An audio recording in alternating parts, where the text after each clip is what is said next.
哇！今日咧，大家見到我着到好似拍警訊咁樣，咁啊當然梗係唔係同大家拍警訊啦。咁我哋咧又嚟到呢間好靚嘅屋，由 Steve 咧設計嘅一間別墅。今日我哋會同大家咧去研究下一間屋點樣又住得舒服，又住得安心之下，透過設計係攞個平衡嘅。咁我身邊呢位咧就係 Jeffy 咧就係一位保安系統嘅專家。咁佢今日咧就會同我哋講解一下一間屋咧喺個裝修設計上面咧點樣係將呢個保安系統令個業主帶嚟最大一個保障嘅。咁佢身旁呢一位咧就係 Hobie 咧就會係同我哋講解一下透過佢嘅裝修設計點樣加入呢啲保安系統嘅元素，令到咧話真係007或者 Tom Cruise 咧入咗嚟都唔知道原來我哋嘅保安系統咧已經佈落天下地網。好啊 ，Jeffy 啊，上次咧你就嚟過我哋公司咧，同我哋講解個保安系統一啲概念啦。咁啊，今日咧實地嚟到呢間屋咧，咁啊可以再同我哋分享多少少啦。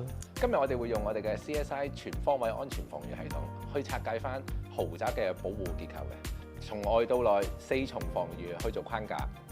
其實背後嘅理念好簡單，用專業嘅風險評估角度，仔細去評估翻每個環境嘅獨特性。而我嘅責任咧就係點樣做到外剛內柔。外剛咧就係外圍有足夠嘅阻嚇性啦，內柔咧就係將個保安系統美觀咁樣融入喺我哋嘅設計裏邊。外剛內柔啊！我聽到啦。咁啊，不如咧我哋真係喺間屋出邊睇下點樣由外邊到入邊點樣外剛內柔深入淺出，同觀眾一層一層咁樣分享呢個保安嘅設計。好啊。Jeffy 啊，你講嘅 CSI 系統咧由外到內，係咪其實就係我哋行緊呢一段嘅呢一個位置咧？係㗎，第一層呢度就係我哋成日講嘅第一層防禦，邊界防禦係啦。我哋每次嚟到每一個場地，其實我哋第一件事，我哋都會做一個動作先嘅，就係讀環境。讀環境，讀環境係咪就係睇下啲圍欄有幾高啊？有冇保安啊？或者有冇 CCTV 咁樣喺度咧？係啦，嗰啲係基本啦，係。我哋同時亦都會睇埋道路同人行嘅通道係咪好貼邊界啦？有冇遮蔽嘅位置俾人匿藏？日頭嘅光線區喺夜晚嘅情況底下會唔會變咗陰暗區啦？賊人嘅逃跑路線會唔會太方便呢？咁啊係，因為賊人咧一般喺喐手之前咧，佢哋都會先踩線，然後探路。咁所以咧讀環境嘅意思就係 read 附近佢犯罪嘅條件先啦，嗬。根據香港嘅警務處網站數據顯示，香港嘅爆竊案平均每日係有2至3單。爆竊案中，賊人多數都會提前喺屋苑嘅外圍做觀察先，記錄咗住戶嘅出入時間啦、生活習慣啦，而揀最適合嘅時候落手。Hobie 啊，咁又點樣喺呢個外圍設計上面可以融入到你嘅設計裝修元素咧？係啊，其實有一啲防禦咧係我哋用啲唔同嘅 material 啦，去隱藏咗一啲，譬如感應系統啊，譬如 CCTV， 我哋可能用一啲唔同嘅物料去包住佢啊，咁但係美觀就唔會影響到個防禦性咯。好啦，咁我哋咧嚟到屋苑嘅範圍入邊啦，咁 Barrier 2又應該係點樣去設計咧？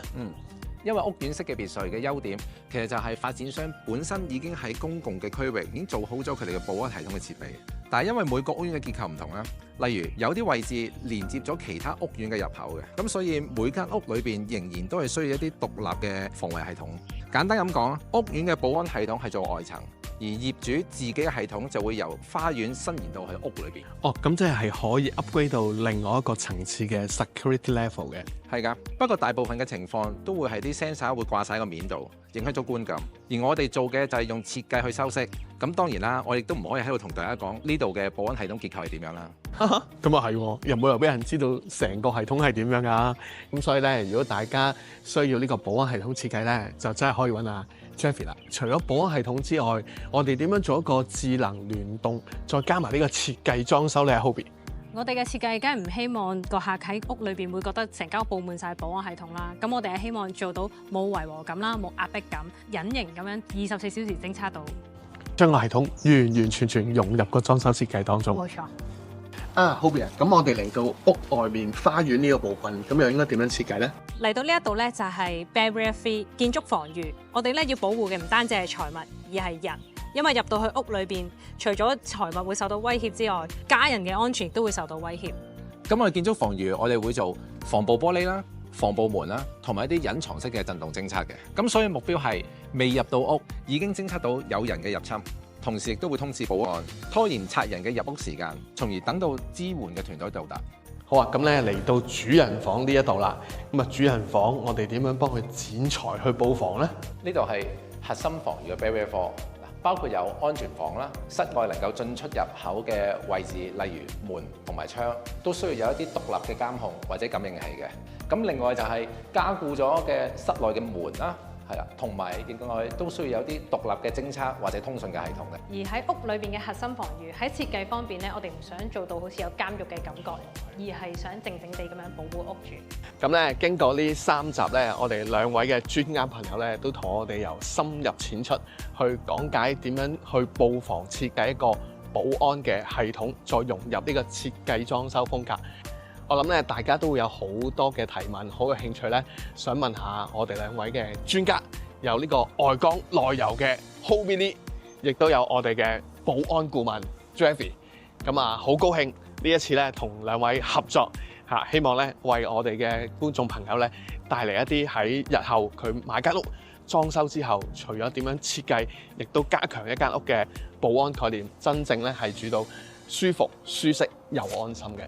多謝2位。多謝晒。Thank you，多謝。多謝。記得點讚關注哦。